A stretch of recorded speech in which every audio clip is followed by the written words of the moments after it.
কোনো এক সময় এক গভীর জঙ্গলে বসবাস করত দুই শেয়াল, মামা ও ভাগ্নে। ভাগ্নে শেয়ালটি ছিল খুবই সৎ এবং ভালো, আর মামা শেয়ালটি ছিল খুবই ধূর্ত এবং বদমাশ। সেই জঙ্গলেই বসবাস করত টুনি নামের একটি পাখি। টুনি পাখি এখন যাচ্ছে তার বাসার দিকে। টুনি পাখি তার বাসায় 3টি ডিম পেড়েছিল। তারপর সে বলল, এবার আমার বাচ্চাদের ডিম ফুটে বেরোনোর সময় হয়ে এসেছে।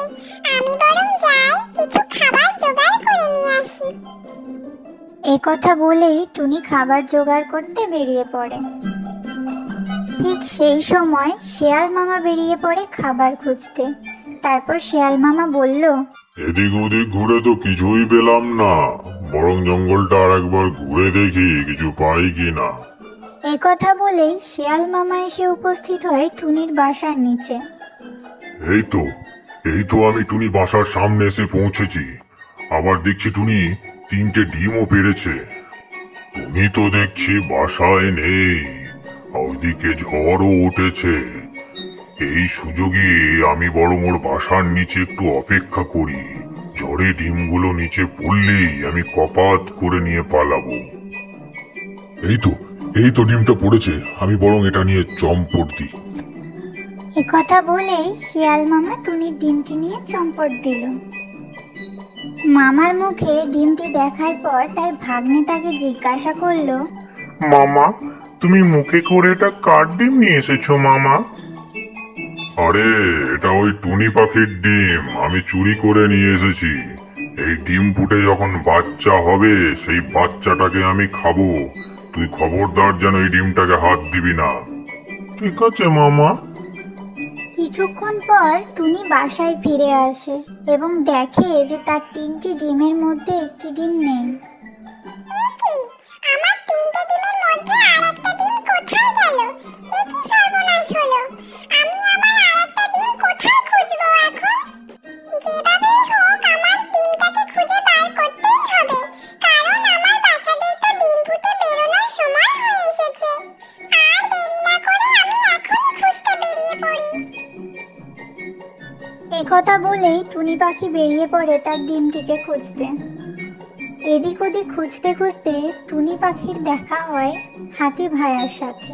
তখন সে হাতি ভাইয়াকে জিজ্ঞাসা করে, হাতি ভাইয়া, আমি আমার একটা ডিম খুঁজে পাচ্ছি না। তুমি আমার ডিমটা দেখেছো কোথাও? না রে টুনি, আমি তো পাশের জঙ্গল থেকে এইমাত্র ফিরলাম। তোর ডিমটা আমি কি করে দেখবো বল? তুই বরং বাঘ মামাকে গিয়ে একটু জিজ্ঞাসা করতে পারিস। হাতি ভাইয়ার কথা শুনে টুনি পাখি চলে যায় বাঘ মামার কাছে। বাঘ মামার কাছে এসেই টুনি বলল, বাঘ মামা, একটু ওঠো না বাঘ মামা। হালুম, কি রে টুনি, তোর আবার কি হলো? এই দিনে দুপুরে আমার ঘুমটা ভাঙালি কেন? ঝড় হওয়ার পর বেশ আমি ঘুমোচ্ছিলাম। ও বাঘ মামা, তুমি পরে ঘুমিও। এদিকে যে আমি আমার একটা ডিম খুঁজে পাচ্ছি না। ঝড়ে আমার ডিমটা যে কোথায় হারিয়ে গেছে, তুমি কি কোথাও দেখেছো বাঘ মামা? হ্যালো, আমি তো ঘুমাচ্ছিলাম রে টুনি, আর আমার বয়সও হয়েছে, চোখে ঠিকঠাক দেখি না। আমি কি করে তোর ডিমটা দেখবো বল? তুই বরং অন্য কোথাও গিয়ে দেখতে পারিস। বাঘ মামার কথা শোনার পর টুনি সেখান থেকে চলে যায়। পরের দিন সকালে টুনি আবার তার ডিমটি খুঁজতে বেরোয়। আর অন্যদিকে মামা আর ভাগ্নে বেরিয়ে পড়ে জঙ্গলের পথে। হঠাৎ করেই তারা আটকা পড়ে শিকারীর জালে। টুনি পাখি যাচ্ছিল সেই পথ দিয়েই। হঠাৎ বাঁচাও বাঁচাও আওয়াজ শুনে মামা ও ভাগ্নে শিয়ালের সামনে এসে উপস্থিত হয়। বাঁচাও, বাঁচাও, বাঁচাও, বাঁচাও। এই কি শিয়াল ভাইয়ারা, তোমরা তো দেখছি শিকারীর জালে আটকা পড়েছো। হ্যাঁ রে টুনি, আমরা শিকারীর জালে আটকা পড়েছি। তুই আমাদের এই জাল থেকে বেরোতে সাহায্য কর। হ্যাঁ টুনি, তুমি আমাদের এই জাল থেকে বেরোতে সাহায্য করো টুনি। আমি কি করে তোমাদের সাহায্য করব?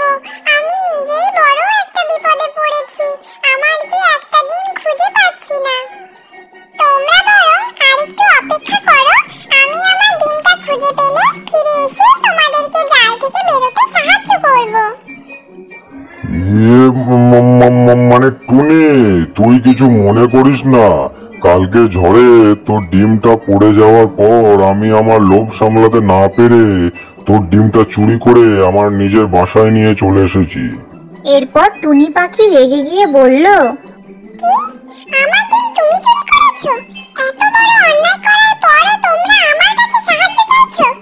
এটা শোনার পরও আমার কি তোমাদের সাহায্য করা উচিত? আরে টুনি, রাগ করিস না। তুই আমাদের এই জাল থেকে বেরোতে সাহায্য কর। আমি কথা দিচ্ছি তোকে আমি তোর ডিম ফিরিয়ে দেব। হ্যাঁ টুনি, আমরা তোমাকে তোমার ডিম ফিরিয়ে দেব, কথা দিচ্ছি। তুমি দয়া করে আমাদের এই জাল থেকে বেরোতে সাহায্য করো টুনি। ঠিক আছে, আমি তোমাদের সাহায্য করছি, কিন্তু তোমরা যেন তোমাদের কথা রেখো। এ কথা বলার পরই টুনি নিজের ঠোঁটে করে জালের দড়িগুলো কাটতে শুরু করে। অবশেষে টুনি মামা ও ভাগ্নে শিয়ালকে জাল থেকে বেরোতে সাহায্য করে। শিয়াল ভাইয়ারা, আমি তো তোমাদের সাহায্য করলাম। এবার তোমরা তোমাদের কথা মতো আমার ডিমটা আমায় ফেরত দাও। তখন ভাগ্নে শিয়ালটি বলল, হ্যাঁ মামা, তুমি এবার টুনির ডিমটা টুনিকে ফিরিয়ে দাও। কি বলছিস রে ভাগ্নে? তুই তো দেখছি টুনি পাখির মতনই মূর্খ। তুই ভাবলি কি করে ওর ডিমটা আমি ওকে ফেরত দেব? এই জাল থেকে বেরোনোর জন্য আমি টুনিকে মিথ্যা কথা বলেছিলাম। এই কি বলছো শিয়াল ভাইয়া? তুমি আমায় মিথ্যে কথা বলে আমায় ঠকালে? এত বড় অন্যায় করলে তুমি আমার সাথে? না মামা, তোমার টুনির সাথে এত বড় অন্যায় করা উচিত হচ্ছে না। টুনি আমাদের প্রাণ রক্ষা করেছে, তোমার উচিত টুনির ডিম ওকে ফিরিয়ে দেওয়া। তুই চুপ কর ভাগ্নে, আমি তোর মতো তো সৎ আর ভালো নই। আর টুনি, তুই শুনে রাখ, তোর ডিম যখন আমি একবার চুরি করেছি, সেই ডিম ফুটে যখন বাচ্চা বেরোবে, সেই বাচ্চা সোজা যাবে আমার পেটে। কি মজাই না লাগবে খেতে। একথা বলার পর শিয়াল মামা সেখান থেকে চলে যায়। তারপর টুনি কাঁদতে কাঁদতে বলে, এই কি সর্বনাশ হলো আমার! এবার আমি কি করব? কি করে আমার ডিমটা ফিরে পাবো? উপকার করার পরেও এই প্রতিদান পেলাম আমি। কেঁদো না টুনি, তোমার কষ্টটা আমি বুঝতে পারছি, কিন্তু আমার যে কোনো উপায় নেই। আমি যে মামার কাছ থেকে ডিমটা এনে তোমায় ফিরিয়ে দেব, সেটাও যে আমি করতে পারবো না। তাহলে যে মামা আমায় প্রাণে মেরে ফেলবে। তুমি দুঃখ পেও না টুনি, একটা কথা মনে রেখো, যে ভালো তার সাথে কখনো কোনো খারাপ হয় না, আর যে খারাপ সে ঠিক তার শাস্তি পায়। অন্যদিকে মামা শিয়ালটি মনের আনন্দে নাচতে নাচতে ফিরছিল তার বাসার দিকে। হঠাৎ করে হোঁচট খেয়ে পড়ে গেল নদীর জলে। তারপর বাঁচাও বাঁচাও করে সে চিৎকার শুরু করে। বাঁচাও, বাঁচাও! সেই সময় টুনি ও ভাগ্নে শিয়াল সেই পথ দিয়েই ফিরছিল তাদের বাসার দিকে। নদীর সামনে এসে উপস্থিত হতেই বাঁচাও বাঁচাও আওয়াজ শুনে তারা সেখানে দাঁড়িয়ে পড়ে আর দেখে যে মামা শিয়াল নদীর জলে পড়ে গেছে আর বাঁচাও বাঁচাও করে চিৎকার করছে। তখন ভাগ্নে শিয়াল বলে ওঠে, এ কি মামা, তুমি নদীর জলে পড়ে গেলে কি করে? আর বলিস না ভাগ্নে, বাসায় ফিরে টুনির ডিমটা খাবো বলে মনের আনন্দে নাচতে নাচতে যাচ্ছিলাম, আর হোঁচট খেয়ে এই নদীতে পড়ে গেলাম রে ভাগ্নে।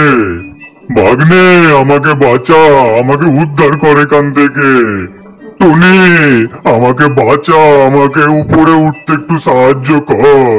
আমি তোমাকে বাঁচাবো আর বাসায় গিয়ে তুমি আমার ডিমটা খেয়ে ফেলবে? কখনোই না।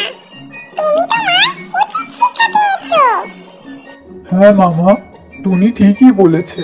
তুমি তোমার উচিত শিক্ষা পেয়েছো। যে আমাদের উপকার করে তার কখনো কোনো ক্ষতি করতে নেই। তুমি আমার কোনো কথা শোনোনি, তাই এখন তুমি তোমার শাস্তি ভোগ করছো। আর তাছাড়া এই নদী যে খুব গভীর, আর এই নদীর জলের স্রোতও খুব বেশি, তাই আমি যদি তোমাকে বাঁচাতে যাই তোমার সাথে, আমিও এই নদীর জলে ভেসে যাব। তাই আমার পক্ষে যে তোমাকে কোনোভাবেই বাঁচানো সম্ভব নয় মামা। তুমি তোমার শাস্তি পেয়েছো। তারপর নদীর জলের গভীর স্রোতে মামা শিয়াল ভেসে যায় অন্য জঙ্গলের পথ দিয়ে। তারপর ভাগ্নে শিয়ালটি তার মামার বাসা থেকে টুনির ডিমটি নিয়ে এসে টুনিকে ফিরিয়ে দেয়। তারপর সে টুনিকে বলে, টুনি, তোমার ডিমটা আমি তোমায় ফিরিয়ে দিলাম। এবার তুমি তোমার বাচ্চাদের সাথে খুব ভালো থেকো। ধন্যবাদ শিয়াল ভাইয়া, তুমি আমার ডিমটা ফেরত দিয়ে আমাকে অনেক বড় উপকার করেছো। তোমার এই উপকার আমি সারা জীবন মনে রাখবো। তারপর থেকে ভাগ্নে শিয়াল ও টুনি খুব ভালো বন্ধু হয়ে যায়। কিছুদিন পর টুনির ডিমগুলো ফুটে 3টে ফুটফুটে বাচ্চা হয়। এরপর থেকে টুনি তার বাচ্চাদের সাথে সুখে শান্তিতে বসবাস করে।